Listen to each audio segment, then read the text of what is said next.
جماعه الحقوني بجد، هو في ايه؟ انا مصحى الاقي الحاجه بسعر كل يوم، انا بجد مش عارفه. اللي هو دلوقتي بقت الحياه فرص، اللي تلحقيه واللي ما تلحقيهوش يعني بجد.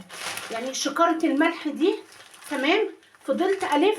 هو الكيس المفروض ان كان ارخص حاجه في الكون الملح، قالوا لي الكيس بجنيه ونص تمام. فضلت الف ب 30 لحد ما لقيتها ب 25. ماشي، بصوا بس كده، قولوا لي عندكم في منطقتكم بكام.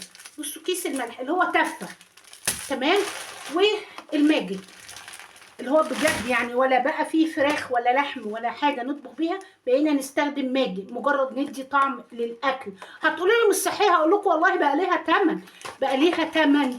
ماشي، دي المعفنه دي ب 40 جنيه، فضلت الف جبتها ب 35 جنيه.